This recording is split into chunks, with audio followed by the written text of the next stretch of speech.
Bienvenue à toutes et à tous. Donc, j'espère que vous aurez apprécié cette petite musique d'accueil que nous avons préparée pour vous accueillir. Donc, on va pouvoir commencer ce webinaire sur le DSA. Il est 16h36. Alors, je sais qu'il y a encore pas mal de personnes qui vont nous rejoindre progressivement. On a un œil sur le nombre de participants qui monte. Donc, en tout cas, merci à toutes celles et à ceux qui sont déjà parmi nous pour ce rendez-vous. Bienvenue à tous.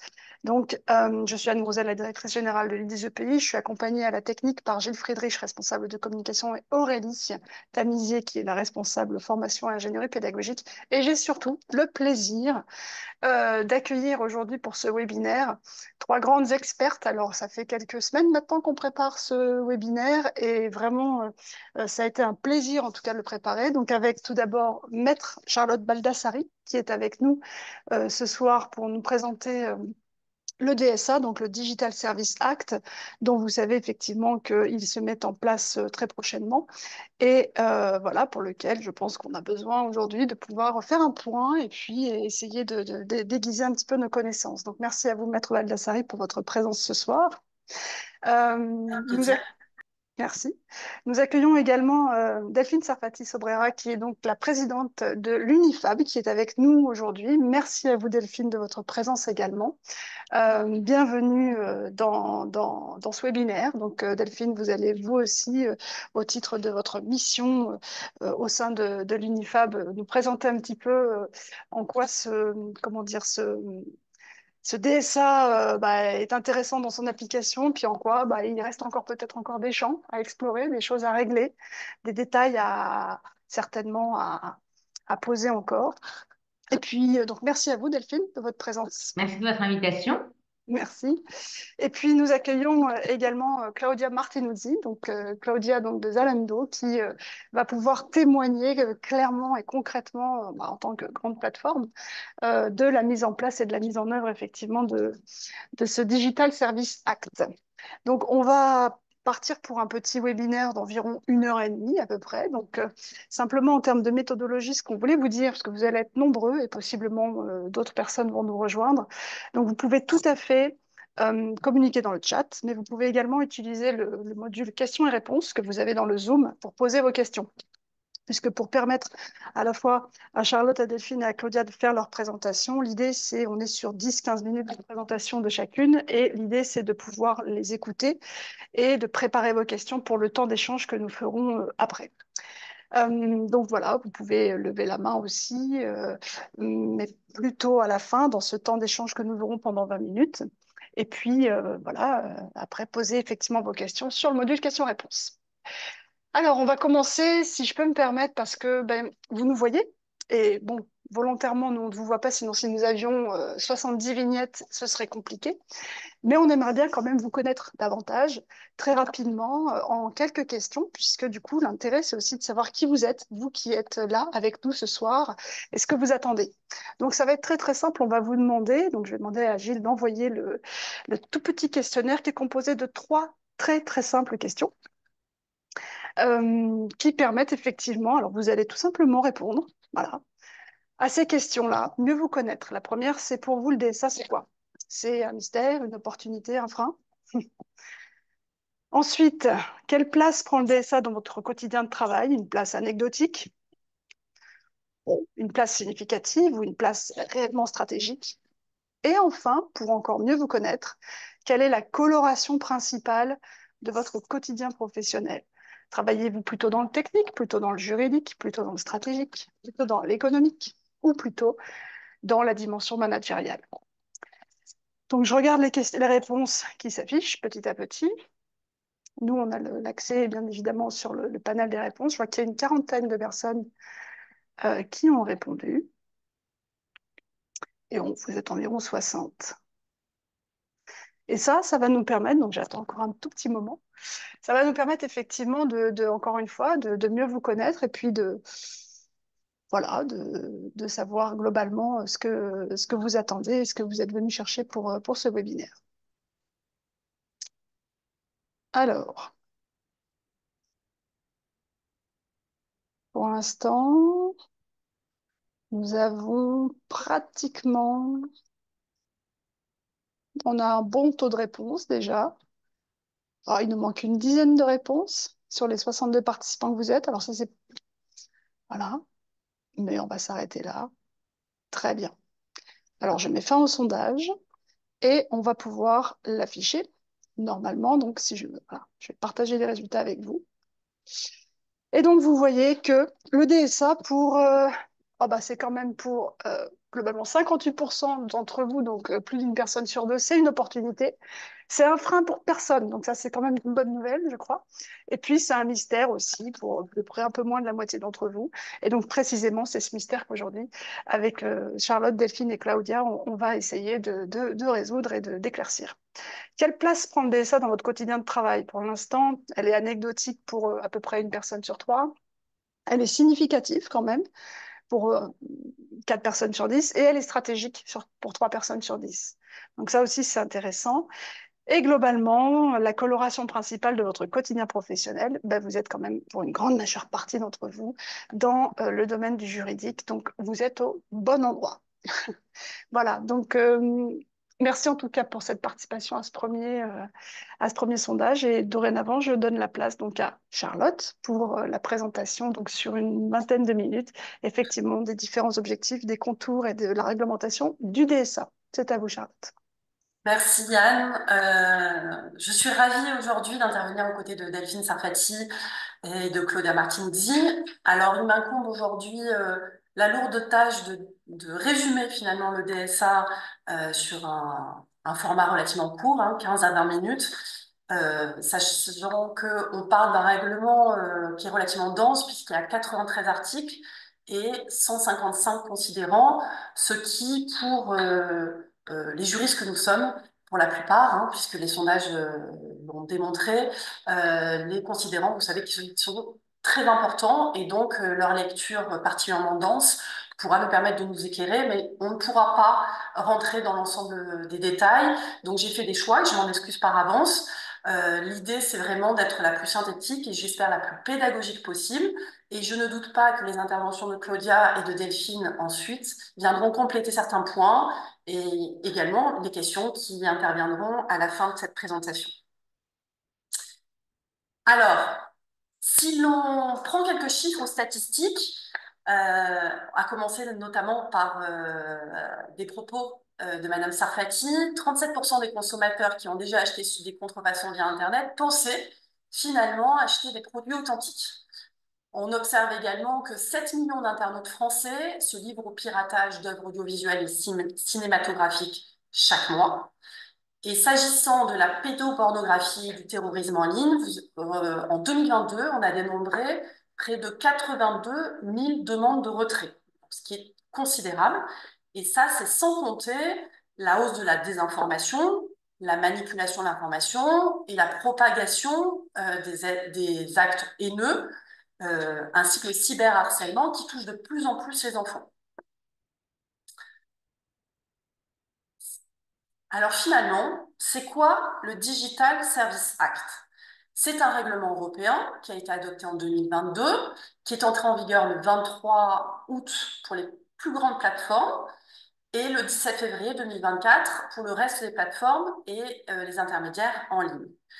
Alors, l'ambition du DSA, c'est vraiment de créer un environnement numérique plus sûr pour les citoyens européens, avec l'idée de se consacrer finalement aux effets toxiques des plateformes, qui sont le lit de la diffusion de contenus illicites et de certaines pratiques auxquelles le consommateur est aujourd'hui exposé, notamment les interfaces trompeuses et la publicité ciblée, mais également mieux protéger les mineurs.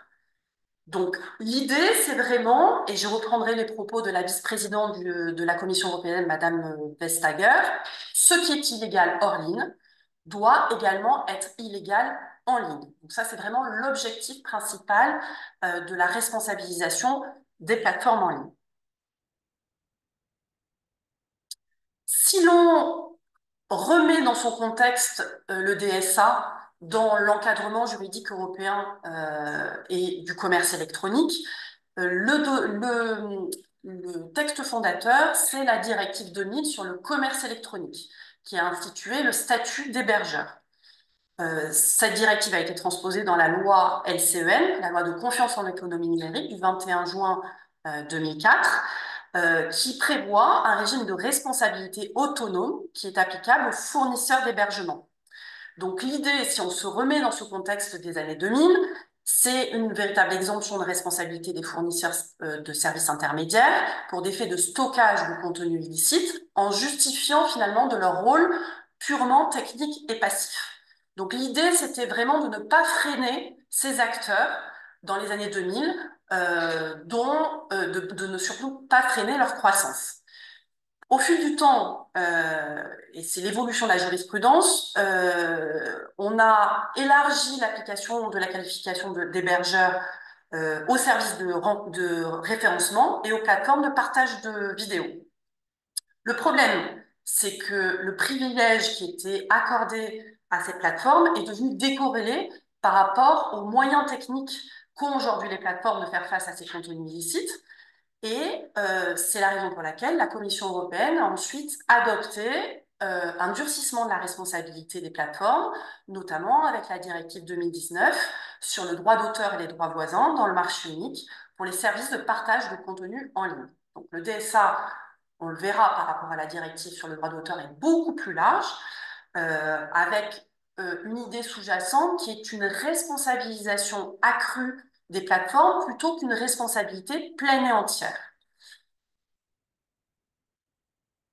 Sur le slide d'après, et si on se rapproche du DSA, on a adopté également le règlement 2019 Platform to Business, le P2B, qui vise à renforcer la transparence en matière de pratiques commerciales des plateformes web à l'égard des entreprises utilisatrices de leurs services, mais également à travers la loi française 2021 qui conforte le respect des principes de la République, dont on a dit que c'était finalement une loi par anticipation du DSA. Cela permet de codifier au travers de l'article L111-7 du Code de la consommation des obligations à destination des plateformes qui doivent mettre à disposition du public de manière facilement accessible des conditions générales d'utilisation du service qu'elles proposent et y intégrer des dispositions qui prévoient notamment l'interdiction de mettre en ligne des contenus illicites, plus particulièrement des contenus haineux ou à caractère terroriste. Donc vous voyez que déjà, il y avait une loi française qui avait anticipé un certain nombre d'éléments prévus par le futur DSA.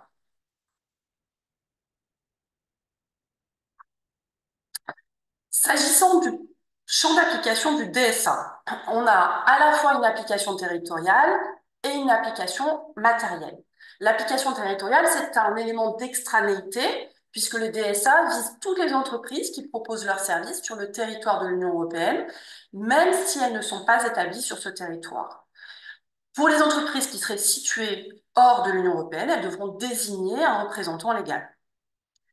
S'agissant de l'application matérielle, elle vise toutes les entreprises qui proposent des services intermédiaires de la société d'information, mais également les plateformes et les moteurs de recherche en ligne. Alors, pour rappel, les services intermédiaires, ce sont les services de simple transport d'information, les fameux fournisseurs d'accès à Internet, mais également les activités de cache et d'hébergement. Et le DSA a introduit les plateformes en ligne et les moteurs de recherche en ligne.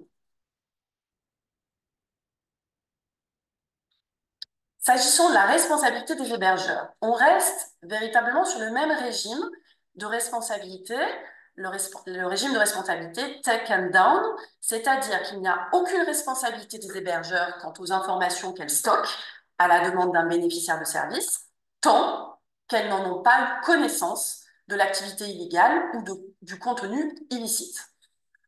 En revanche, elles restent responsables si, lorsqu'elles en ont eu connaissance, par le biais notamment d'une notification, les hébergeurs n'ont pas agi pour retirer le contenu illicite ou rendre l'accès à ce dernier impossible. Alors, vous noterez ici que dans le DSA, on parle de contenu illicite et pas de contenu manifestement illicite, tel que c'est visé dans la loi de confiance en l'économie numérique. Je rappellerai que c'était à la demande du Conseil constitutionnel que la LCEN a ajouté cet adverbe manifestement en considérant que c'était pour réduire surtout le risque de doute. Ici, on parle de contenu illicite, mais vous le verrez, dans le DSA, il y a une définition précise du contenu illicite, même si elle est très transversale. Donc, on reste vraiment dans cette démarche enfin, au contraire, on élimine toute démarche proactive, c'est-à-dire que les hébergeurs n'ont aucune obligation de surveiller les contenus. Et donc, on est dans un esprit de compliance.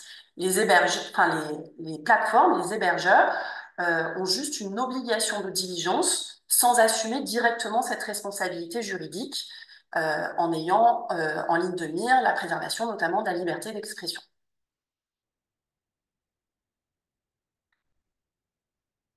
Sur le slide d'après, vous avez quelques définitions qui sont visées à l'article 3 du DSA. La définition de l'hébergeur, qui est toujours le service qui consiste à stocker des informations fournies par un destinataire du service ou à sa demande. Et vous avez, donc c'est l'hébergeur classique, mais également la notion de plateforme en ligne et de très grande plateforme en ligne et de très grands moteurs de recherche. Donc les très grands moteurs de recherche, très grandes plateformes en ligne et plateformes en ligne sont également des catégories d'hébergeurs. Alors, juste à titre anecdotique, je vais relire la définition de la plateforme en ligne, qui est une catégorie d'hébergeurs qui, à la demande d'un destinataire du service, stocke, diffuse au public des informations, à moins que cette activité ne soit une caractéristique mineure et purement accessoire d'un autre service ou d'une fonctionnalité mineure du service principal, qui, pour des raisons objectives et techniques, ne peut être utilisée sans cet autre service, et pour autant que l'intégration de cette caractéristique ou de cette fonctionnalité à l'autre service ne soit pas un moyen de contourner l'applicabilité du présent règlement. Donc, à la lecture de cette définition, on voit que c'est une définition quand même relativement complexe qui, à mon avis, va ouvrir la voie à du contentieux. Voilà, le débat restera ouvert sans doute à la fin de cette intervention. S'agissant des très grandes plateformes en ligne et des très grands moteurs de recherche, le DSA prévoit un seuil qui est un nombre moyen de destinataires actifs du service dans l'Union européenne, égal ou supérieur à 45 millions.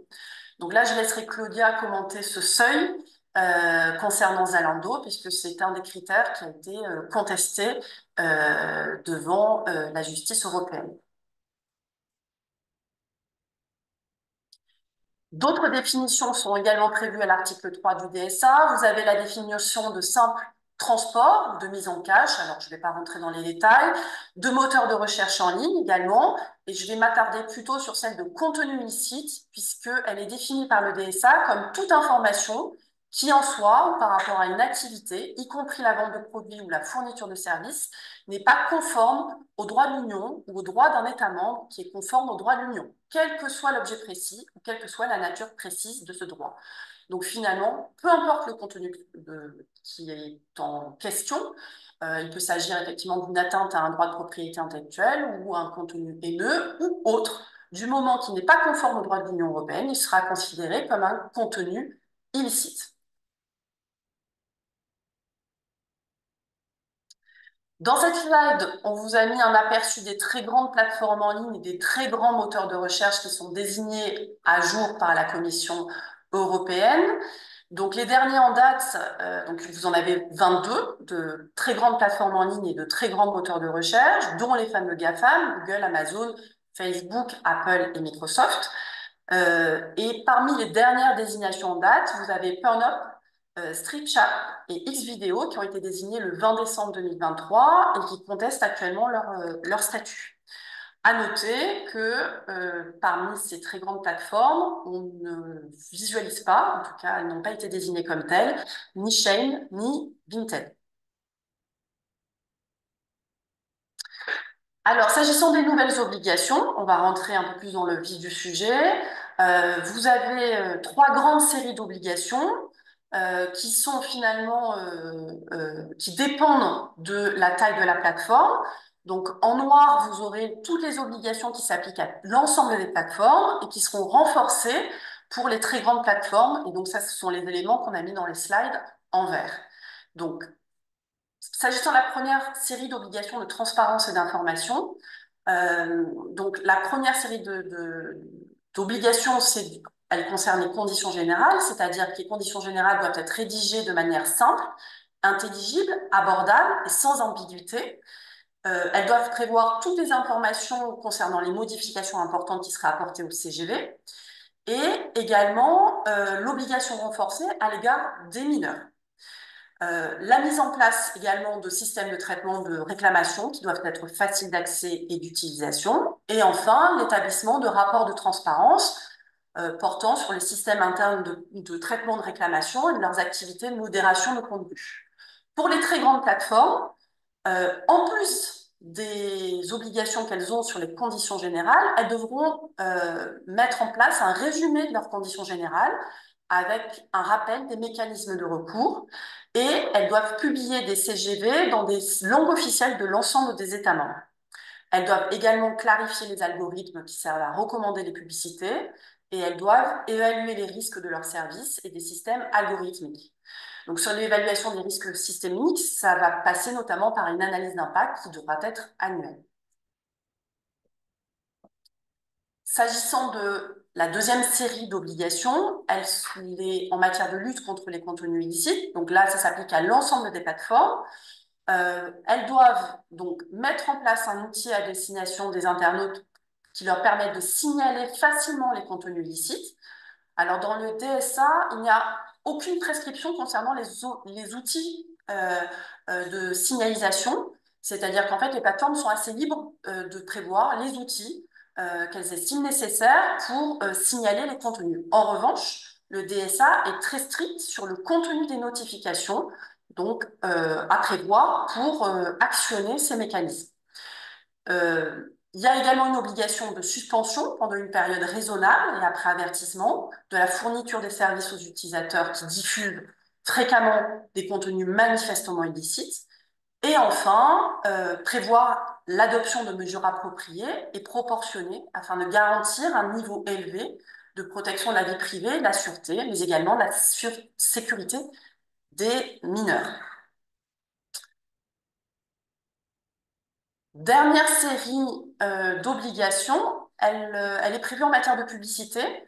Donc, c'est l'interdiction des techniques manipulatrices, dites dark patterns, qui influent le consommateur et les incitent à cliquer, acheter, s'abonner, à obtenir des données personnelles.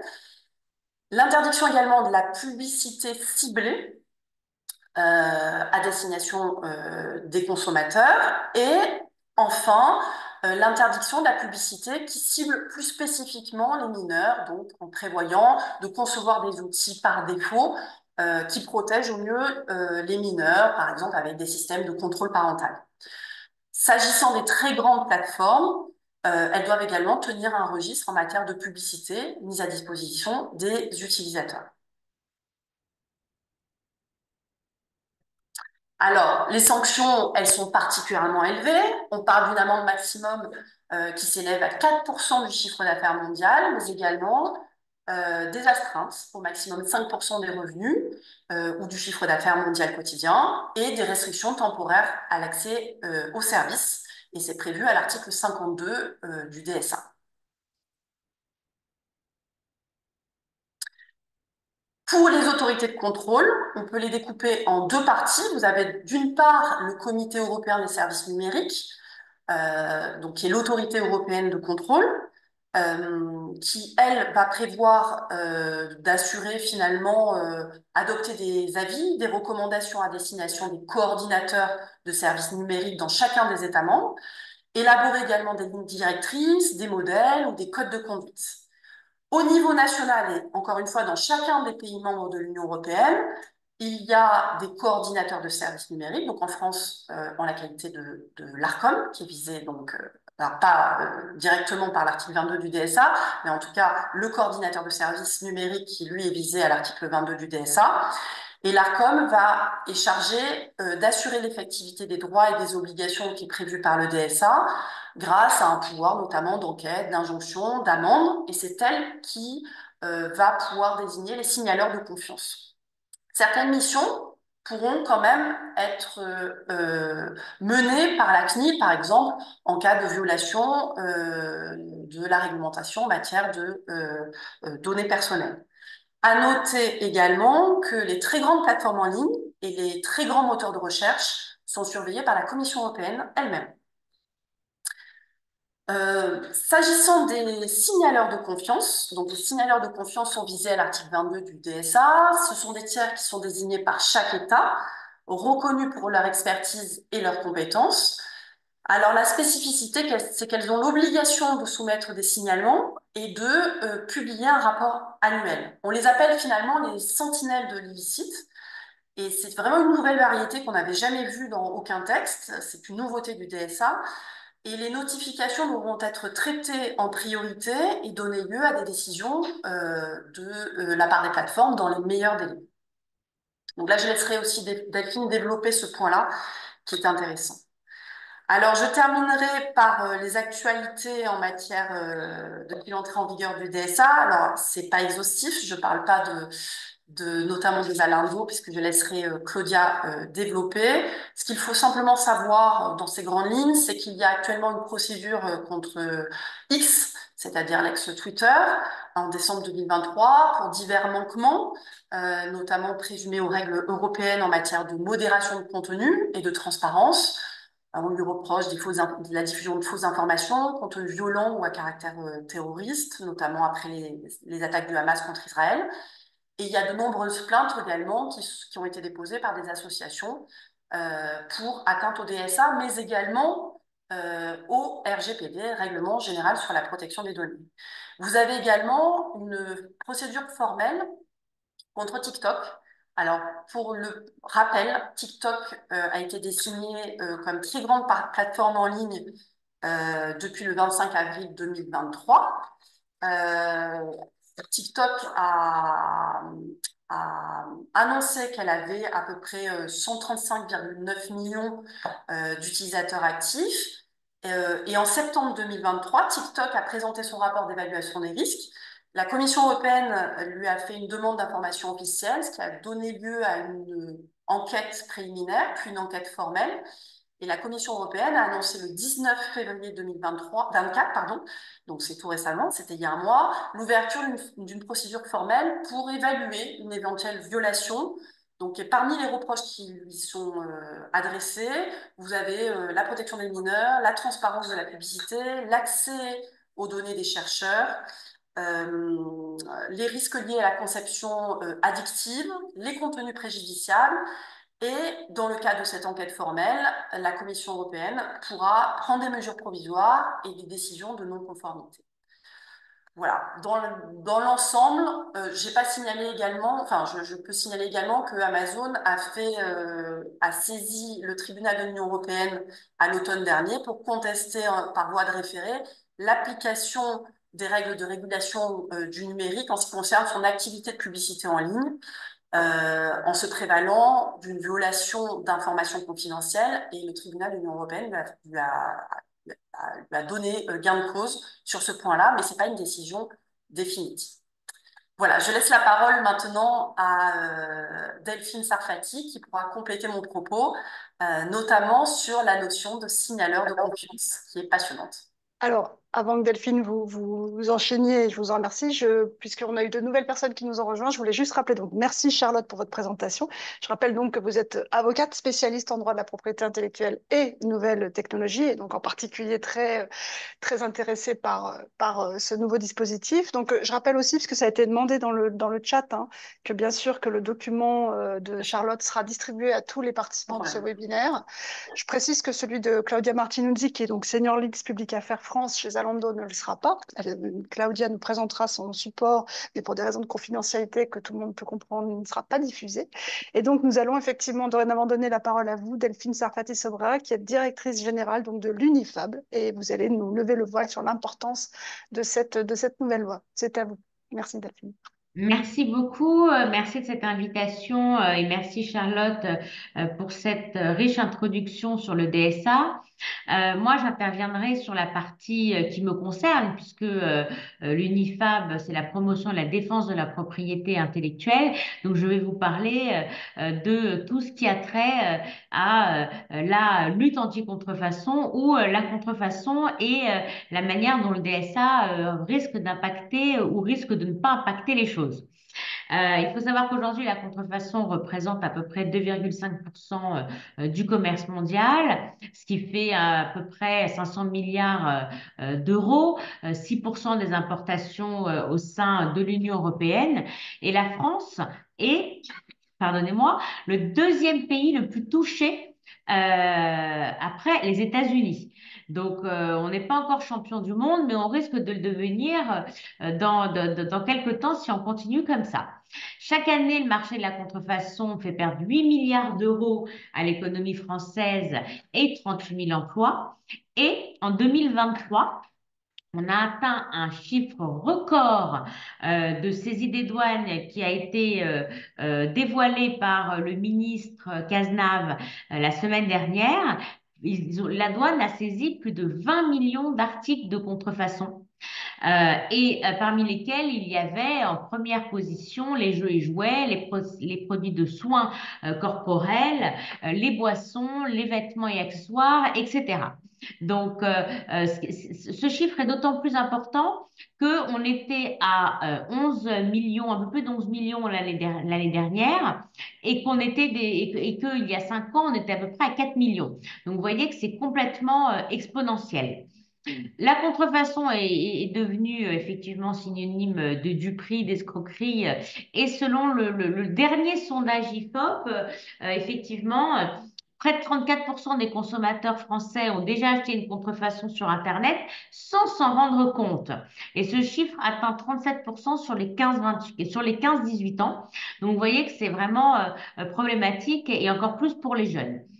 Il faut savoir que la vente de contrefaçon s'est vraiment intensifiée, qu'on a mené une étude auprès de 25 entreprises membres de l'UNIFAB, représentatives de différents secteurs d'activité, et ils nous ont indiqué qu'ils avaient fait déréférencer en ligne en un an plus de 32 millions d'annonces illicites sur les réseaux sociaux et les plateformes d'e-commerce. Donc, vous voyez, 25 entreprises, 32 millions d'annonces illicites.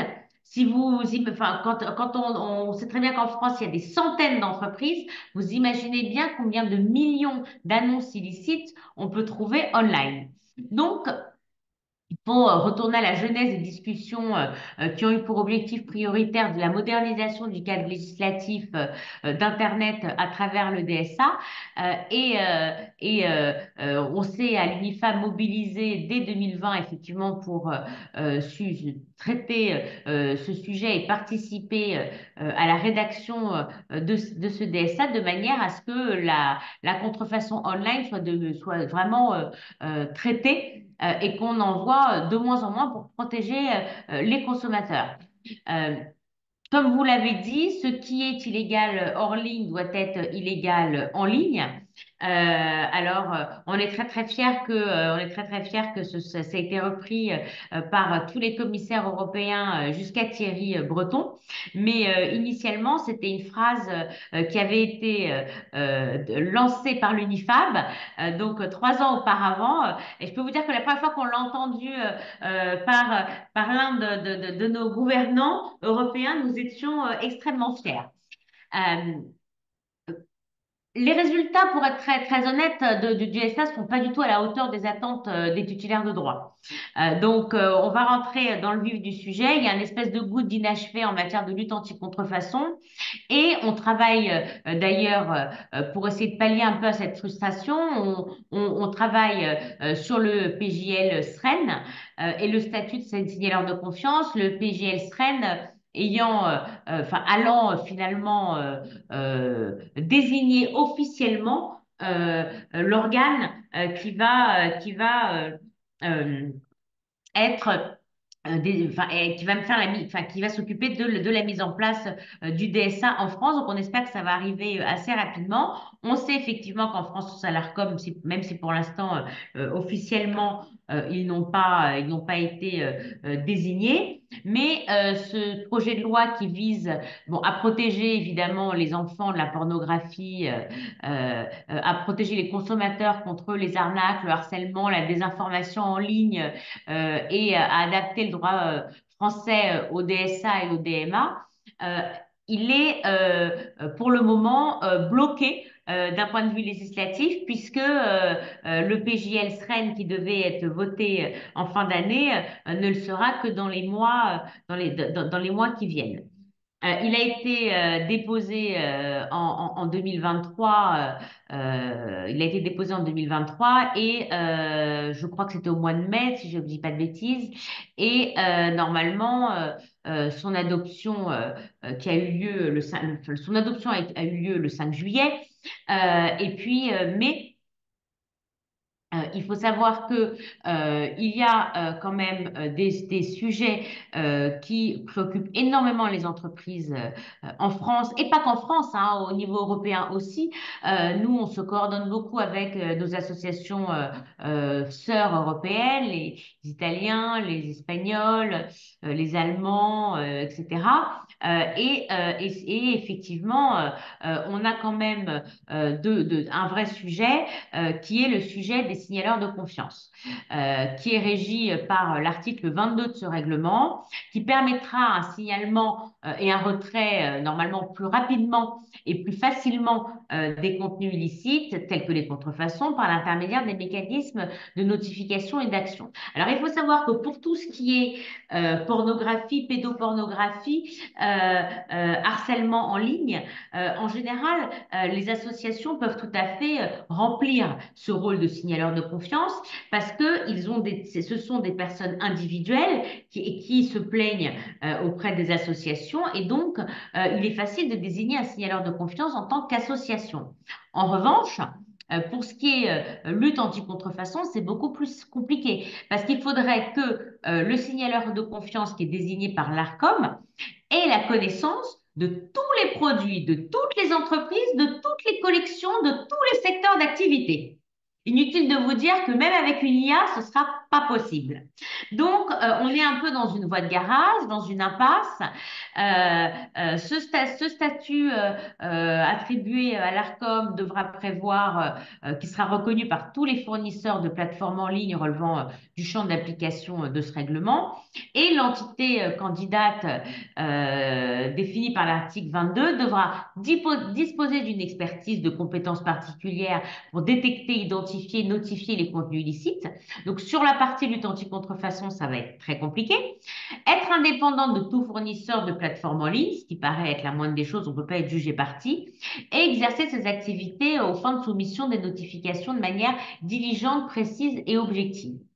Le signaleur de confiance donc, doit s'engager à publier au moins une fois par an des rapports détaillés, facilement compréhensibles sur tout ce qui est avec des critères bien particuliers, l'identité du fournisseur, le type de contenu présumé illicite notifié, l'action entreprise par le fournisseur.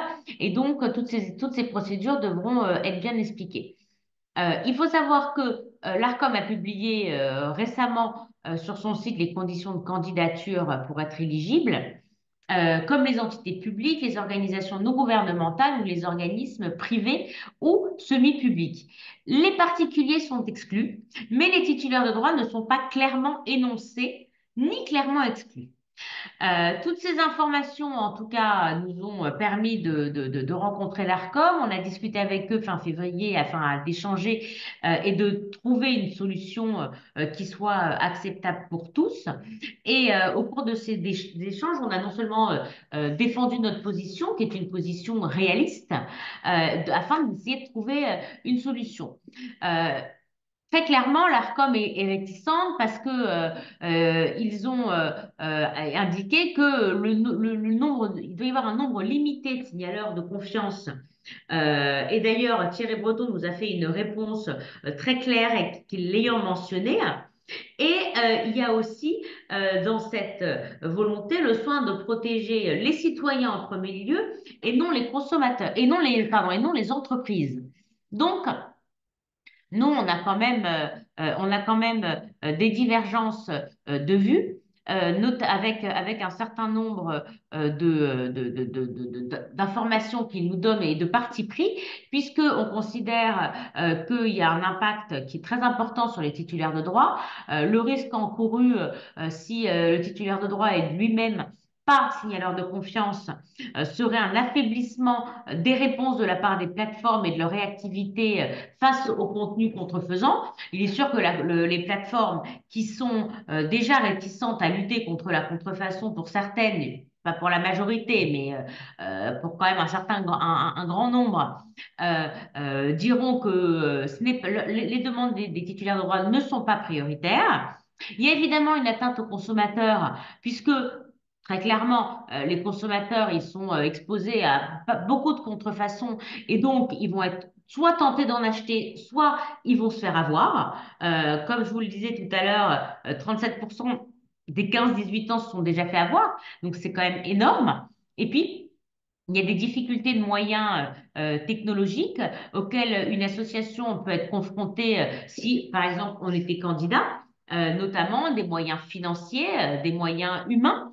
On ne pourrait pas être expert de tous les produits, comme je vous le disais à l'instant. Donc, on travaille beaucoup sur ce sujet, on fait du lobbying depuis un certain nombre d'années sur ce sujet, mais là, on se pose la question de savoir comment est-ce qu'on va se positionner. Et je vous avoue qu'on n'a pas encore trouvé la réponse. On a proposé, à la Commission européenne, puisque j'ai eu un échange avec eux en début d'après-midi, que chaque membre de l'UNIFAP soit candidat pour ce statut.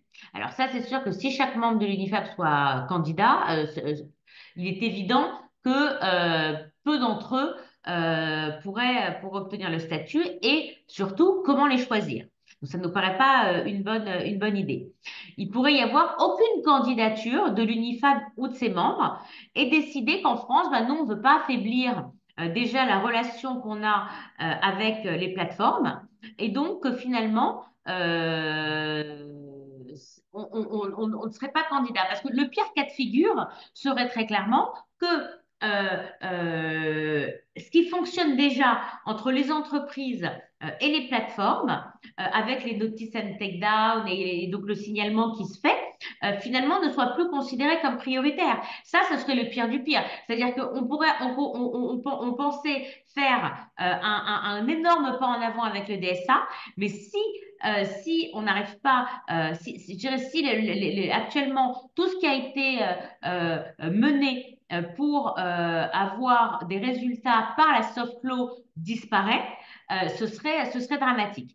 Puis sinon, il y a aussi la possibilité que l'UNIFAP candidate avec des actions restreintes, c'est-à-dire de traiter que certains dossiers, que finalement intervenir en cas de problème, en cas de difficulté. Mais en tout cas, quelle que soit, je dirais, la position qui sera choisie aujourd'hui, il est très important pour nous de continuer à discuter avec les plateformes en ligne, de pouvoir trouver à chaque fois des solutions de manière à les aider à mettre en place des pratiques qui soient convenables pour lutter au mieux contre la contrefaçon, que ces relations, elles sont protégées par aucun statut particulier et que la principale menace est celle qu'on a déjà rencontrée avec certaines plateformes, c'est-à-dire l'indifférence totale et la non-réponse face à des contenus contrefaisants. Et donc,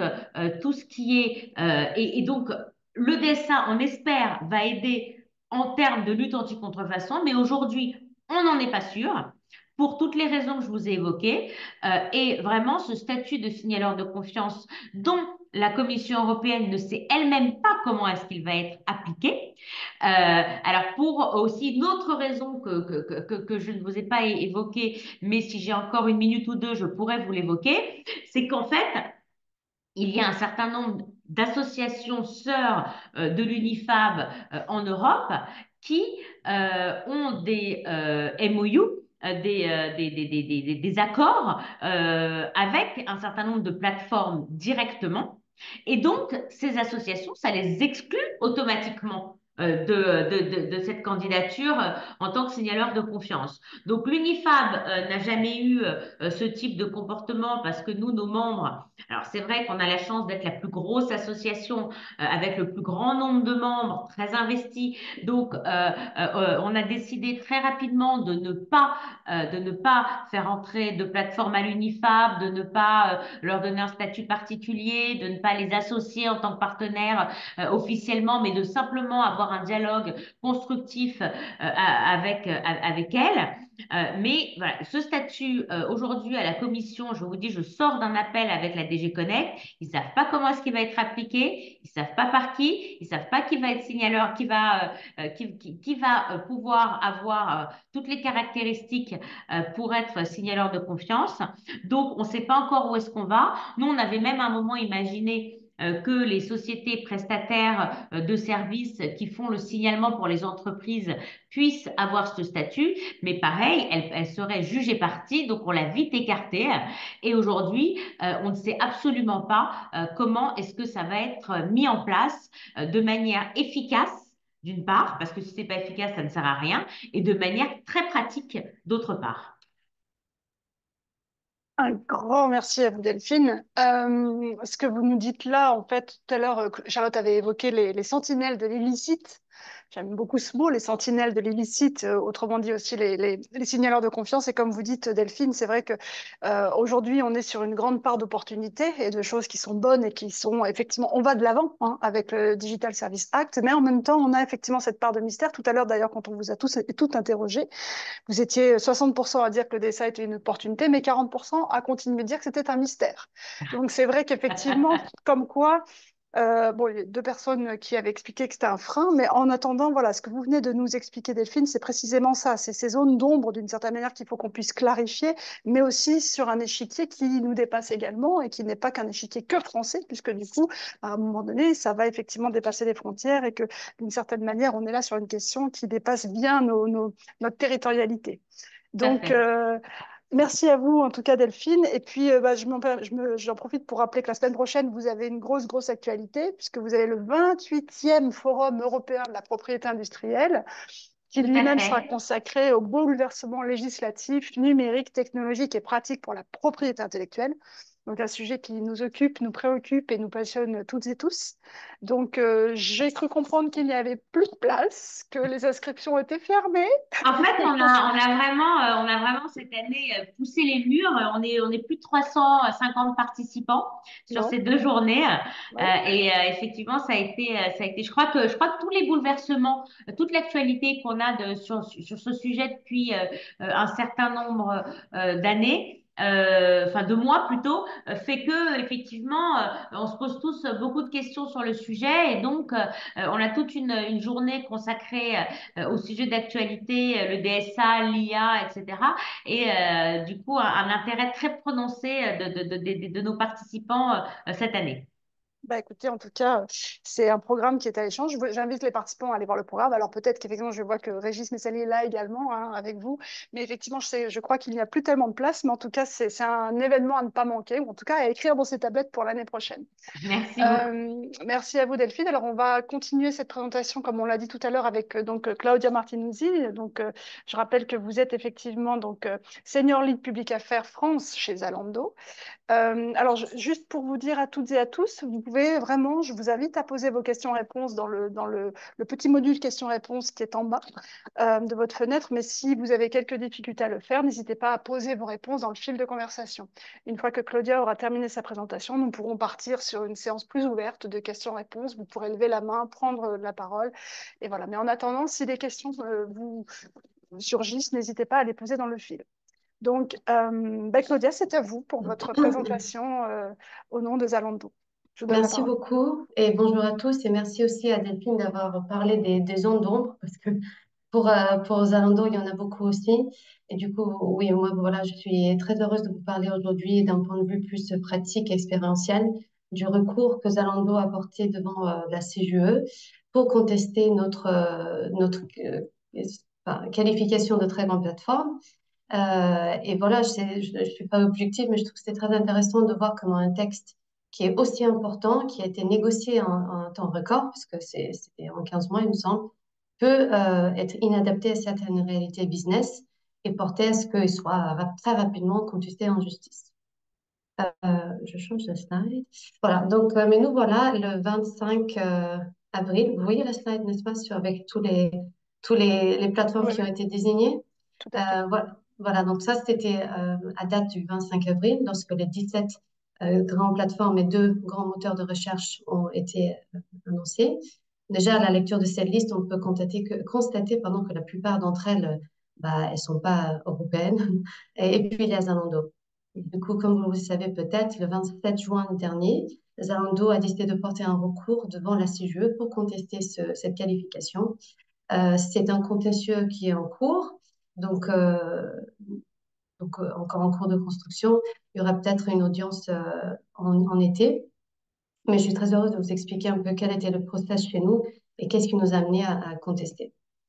Donc, comme l'a déjà évoqué Maître Baldassari, la notion de très grande plateforme est définie à peu près dans le texte à l'article 33. Et lorsqu'une plateforme... Claudette, moi je te coupe parce qu'on voit que la moitié de tes slides en fait. Ah Oui, zut, exact. Euh, pourquoi? Faites un contrôle molette, vous savez, pour dézoomer. voilà, Voilà. super, C'est mieux? merci. Oui, c'est Ouais, mieux. parfait, parfait, Ah, je suis parfait. désolée. Excuse-moi, Bon, hein, mais on voyait pas non, tout. non, non, mais tu vas pas me le dire. Du coup, voilà. Donc, la notion de très grande plateforme est définie à l'article 33. Lorsqu'une plateforme remplit les conditions décrites, il y a de nombreuses obligations additionnelles pour ces grandes plateformes, des rapports de transparence, un plan annuel de réduction des risques, tout sous la supervision de la Commission européenne, à laquelle on doit une redevance de surveillance, un calendrier d'implémentation anticipé et voilà, un risque de sanction jusqu'à 6% du chiffre d'affaires.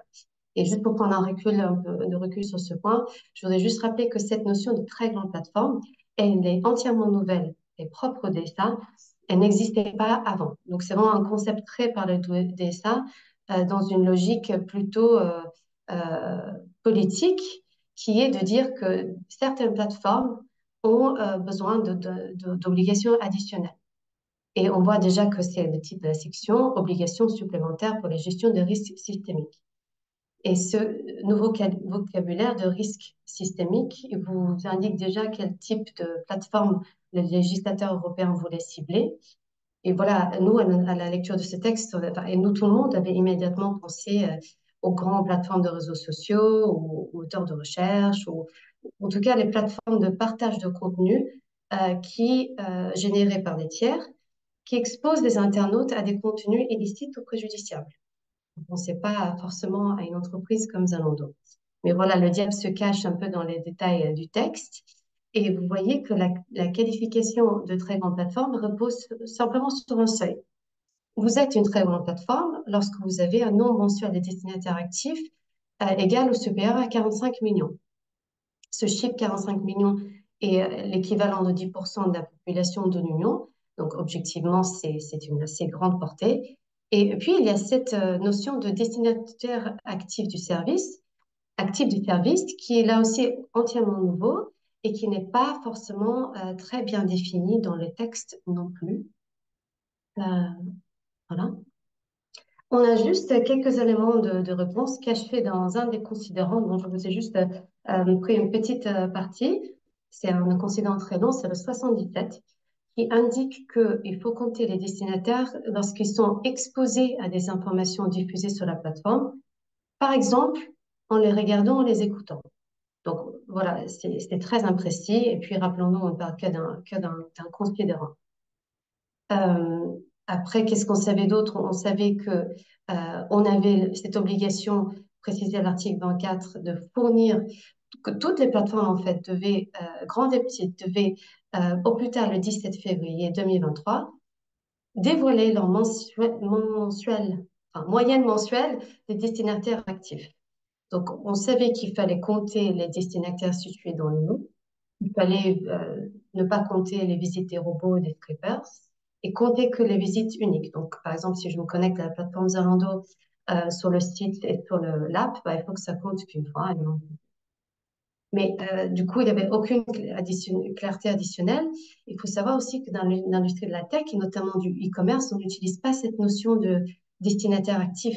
On compte plutôt les clients actifs ou on regarde combien d'articles sont dans le panier, quel est le niveau d'engagement, est-ce qu'un client revient, euh, ou pour les réseaux sociaux, c'est aussi combien de temps vous passez sur votre compte. Et voilà, donc il y a cet élément clé de destinataire actif pour le DSA, pour lequel dans le texte, il n'y avait aucune clarté. Donc, ce qui est très intéressant, c'est ce qui s'est passé en février dernier. C'est un peu la cacophonie dans le secteur de la tech, parce qu'il y a eu différents types de publications. Là, vous voyez un tableau de suivi qui a été créé par un professeur de la London School of Economics, qui est consultable en ligne. Et là, en l'occurrence, vous voyez que les très grandes plateformes, mais la liste est beaucoup plus longue. Elle est consultable sur Internet. Mais donc, comme vous voyez, certaines plateformes ont publié un chiffre précis et d'autres ont juste dit qu'elles étaient au-dessus du seuil. Et d'autres entreprises encore qui ne figurent pas sur la liste, comme eBay par exemple, qui était la première plateforme à faire une publication, a simplement dit qu'ils étaient bien en dessous du seuil, mais sans donner aucune précision. Et le problème, c'est qu'on ne sait toujours pas aujourd'hui comment certaines entreprises sont parvenues à un calcul qui les a exclus de cette catégorie des très grandes plateformes. On a l'impression que c'était un peu, en l'absence de guidelines de la commission, c'était chacun faisait à sa sauce. Nous, pour notre méthodologie de Zalando, on a décidé de compter les visiteurs sur la base d'identifiants cookies. C'est une approche très large et avec un risque de doublon. On sait qu'il y a d'autres qui n'ont compté que les utilisateurs connectés, ce qui est nécessairement plus restreint. Donc, vu en l'absence d'une méthodologie claire, Zalando a estimé que la commission avait conduit à une inégalité de traitement pour la désignation des très grandes plateformes. Et ça, cette inégalité de traitement est l'une de nos trois grands fondements de notre cours. Et c'est un point qui est pertinent un peu à tous dans l'écosystème parce que l'obligation de fournir ces informations s'applique à tout le monde. Et on espère, on ne cherche pas un traitement préférentiel, juste des conditions de concurrence équitables. Pour les autres fondements principaux de notre cours, je vous propose qu'on regarde un peu plus en détail notre modèle commercial. Donc, Zalando, c'est vraiment une belle success story de la tech européenne. C'est une société allemande principalement basée à Berlin. Et aujourd'hui, on est une plateforme leader de mode et lifestyle, donc chaussures, vêtements, accessoires et articles de beauté. Aujourd'hui, il y a 7000 marques qui vendent par le biais de Zalando sur 25 marchés européens. Et on a plus de 50 millions de clients actifs. Mais déjà, donc ça, c'est clients, donc ceux qui ont déjà acheté, et c'est par an, non par mois comme le veut le DSA. Mais ce qui nous distingue notamment d'autres marketplaces que vous connaissez certainement, que vous utilisez, c'est le fait que nous sommes une plateforme hybride et majoritairement détaillant. Qu'est-ce que ça veut dire? Ça veut dire que pour la plupart de notre volume d'affaires, plus de 60%, Zalando achète du stock auprès des fournisseurs et les vend directement aux clients. Ça, c'est le premier icône que vous voyez sur la gauche. Pour le reste, 40%, notre modèle est plus similaire au modèle marketplace, où ce sont les marques partenaires ou bien les magasins physiques qui se connectent à la plateforme et vendent directement aux clients. Comme vous le savez, le DSA ne s'applique pas aux services de détail. Et par conséquent, du coup, cette partie n'aurait pas, les 40% n'auraient pas dû, pardon, les 60% n'auraient pas dû être pris en compte dans la désignation de la commission. Mais les choses ne sont pas passées comme ça. Venu le moment de déclarer nos chiffres, nos destinataires actifs, nous avons joué la carte de la transparence et nous avons publié 2 chiffres. Ça ne s'affiche pas. Non, ça ne s'affiche pas. Ça ne s'affiche pas comme je le voudrais. Parce que, en fait, il faudrait que les chiffres. Ah, voilà. Donc, on a déclaré environ 31 millions de destinataires actifs pour la partie marketplace et un total de 83 millions à titre d'information sur la totalité de nos destinataires actifs, commerce de détail inclus. Mais du coup, vous voyez que sur cette partie des 31 millions, qui devraient être concernés par le DSA, nous sommes nettement en dessous des 45, mais la commission a pris le total et déterminer que nous remplissions les critères pour être une très grande plateforme. Donc, le fait que cette décision ne prenne pas en compte le modèle commercial hybride, c'est le deuxième fondement de notre cours. Et comme le premier, c'est pas un fondement qui est spécifique à Zalando, puisqu'il y a de plus en plus de marketplaces, enfin de plateformes qui développent un modèle hybride, y compris en France, qui pourrait du coup basculer dans la catégorie de très grandes plateformes beaucoup plus vite que si on ne prenait que en compte leur activité qui tombe réellement sous le scope du texte. Aujourd'hui, les plateformes qui ont ce modèle n'ont qu'un site Internet. Donc voilà, ça fait que sur la page d'accueil, vous allez, depuis la page d'accueil, vous allez voir des résultats de recherche qui peuvent être des articles vendus par notre activité traditionnelle de distribution, mais aussi par l'activité de notre marketplace.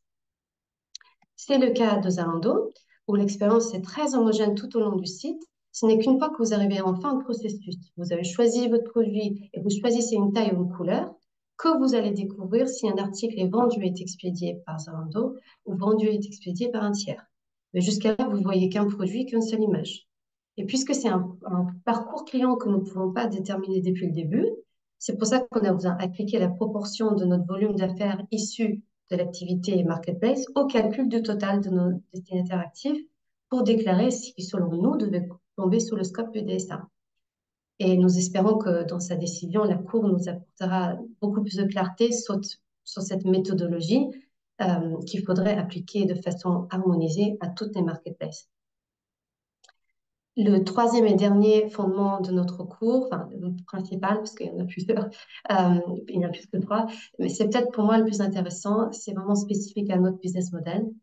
En fait, nous plaidons que le DSA ne nous est pas applicable, puisque le service que Zalando fournit n'est pas celui d'intermédiaire, n'est pas celui d'un service d'hébergement et ni d'une plateforme au sens du règlement. Donc, en effet, au-delà du fait que nous sommes majoritairement détaillants, l'ensemble de l'environnement Zalando est hautement contrôlé. On a des directives en matière de contenu si rigoureuses que, en fait, les clients ne voient que des contenus produits ou préalablement screenés ou filtrés par Zalando. Donc, en fait, quand vous naviguez sur Zalando, la majorité des images que vous voyez sur les fiches produits ont été vraiment prises par Zalando. Et là, vous voyez des images du studio qu'on a dédié à ça à Berlin. C'est hyper impressionnant quand on le visite, parce qu'on a des mannequins, des porte-manteaux, des photographes, post-production. Et du coup, c'est du contenu que nous avons créé. Et pour tous les contenus que nous ne créons pas, bah, il y a des checks de conformité pour que la photo et la description soient en règle. Et avant même de parler de fiches produits, nous avons un processus de sélection hyper strict à l'entrée des marques qui peuvent vendre sur notre site. Parce que du coup, c'est une plateforme exclusive pour les vendeurs professionnels seulement.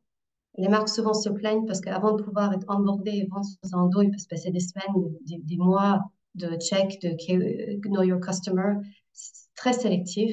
Ce qui fait qu'aujourd'hui, nous n'avons pas du tout de problème de contrefaçon. Notre plateforme est vraiment safe pour les consommateurs européens. Et voilà, on peut vraiment dire que nous n'avons pas du tout un risque de contenu illicite ou préjudiciable. Ça, c'est un autre élément clé de notre cours. Et ça, on n'a pas plaidé dans le recours, mais je peux vous dire qu'on n'a jamais réalisé une vente d'un produit contrefaisant. Donc, le problème, c'est que rappelons-nous à l'article 33, le simple fait d'avoir 45 millions de destinataires actifs par mois, bah, ça vous fait basculer. On présume que vous présentez un risque systémique pour la société européenne. Il n'y a pas d'analyse qualitative, c'est simplement mathématique. Donc là, encore une fois, on constate que Zalando n'a pas de place dans cette liste. On est vraiment très différent d'un moteur de recherche, une marketplace normale ou même un réseau social.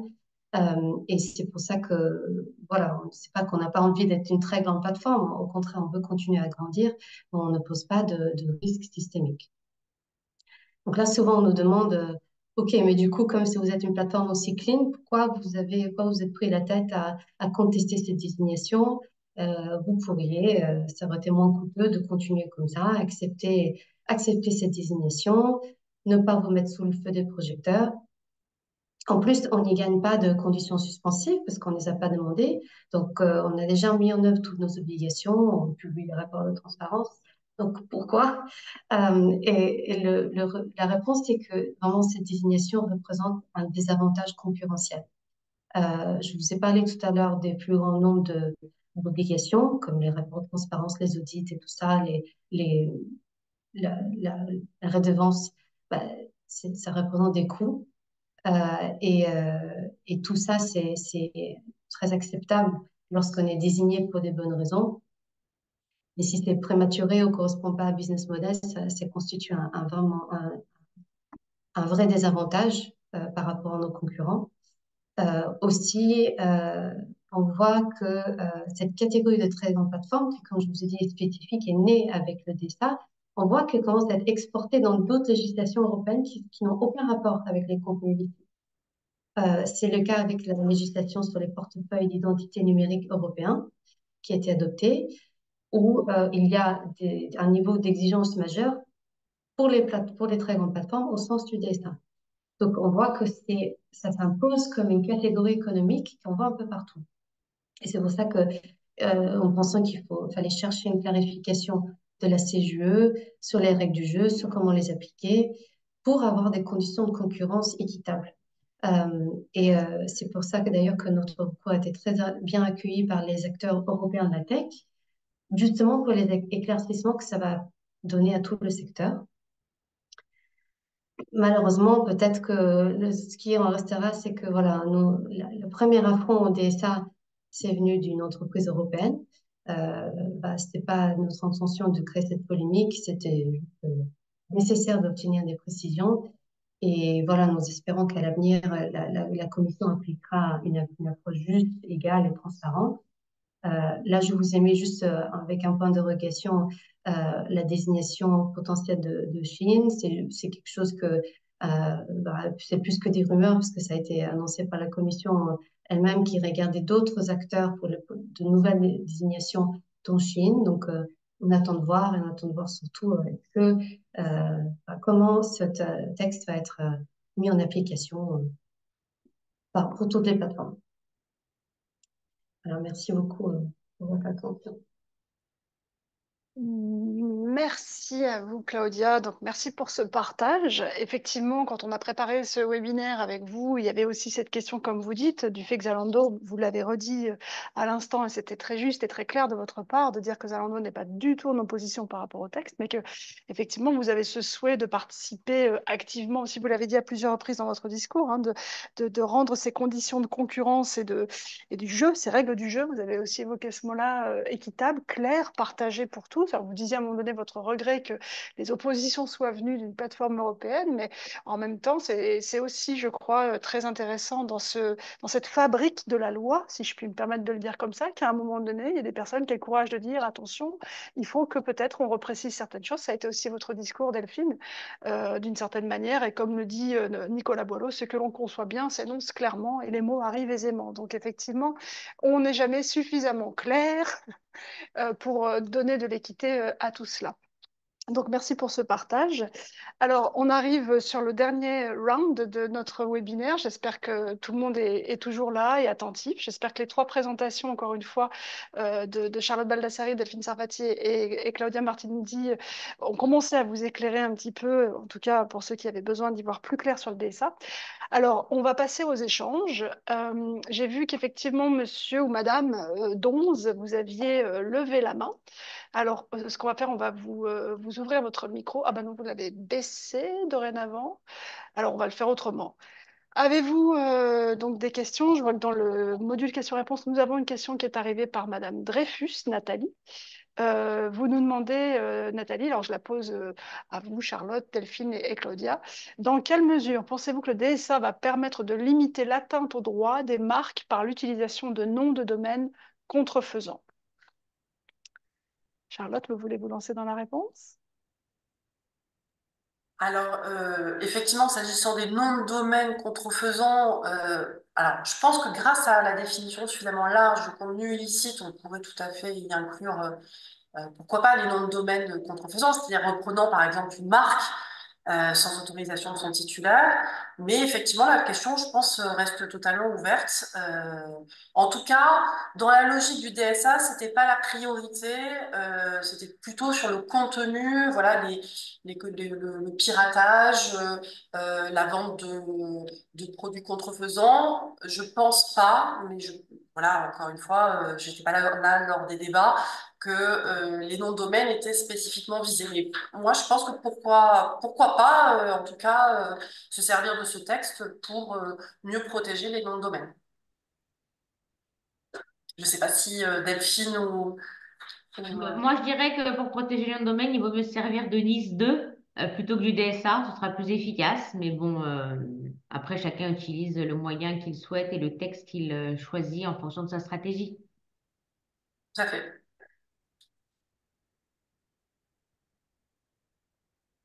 Y a-t-il d'autres questions, d'autres Alors moi j'avais une question en fait que je pose aussi à toutes les trois.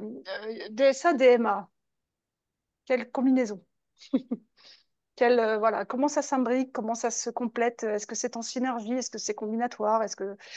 Voilà, quels sont les points communs entre Digital Service Act et Digital Market Act? Alors effectivement, les deux textes sont intervenus dans le même paquet, hein, pour réguler effectivement ces plateformes. Donc c'est une combinaison des deux.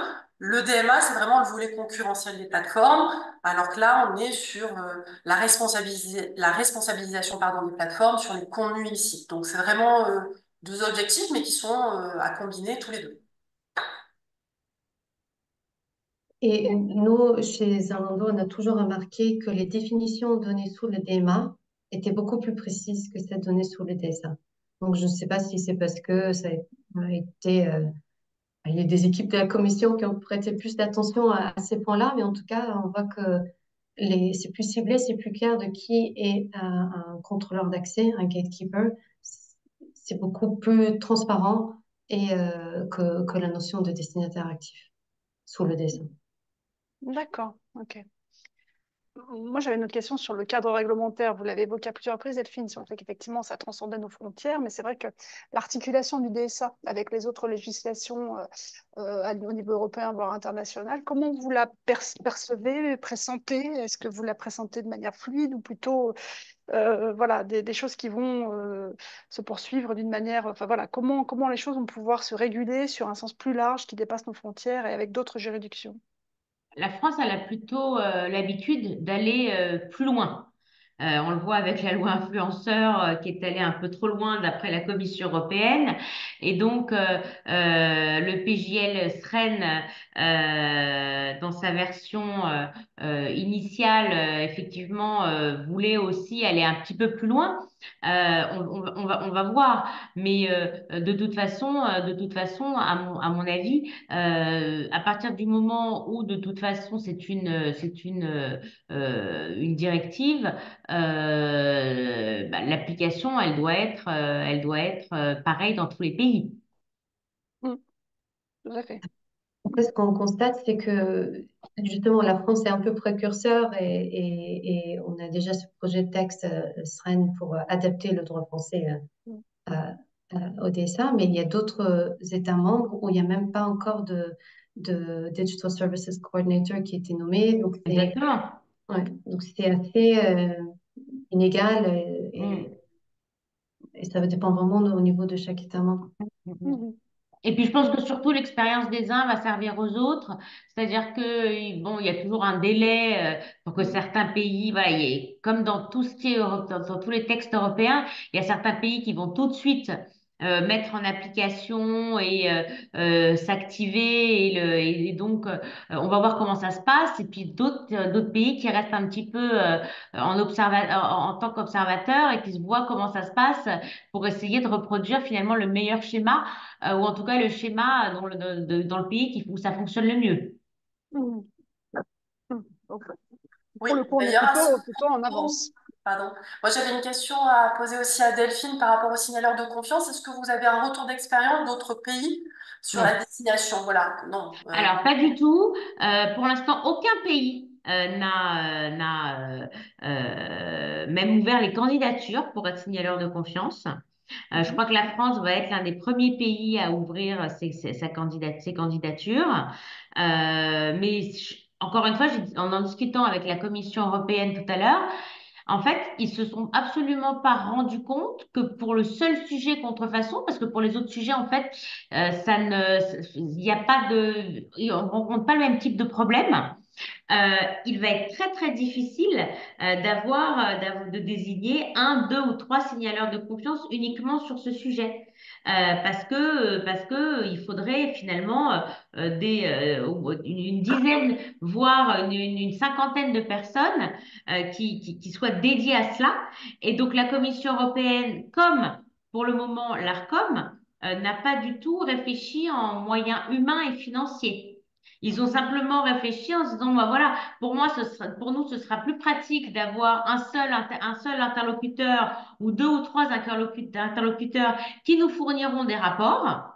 Mais ça, c'est possible, je dirais, sur certains contenus illicites où ce sont des associations de particuliers ou de consommateurs qui prennent le lead.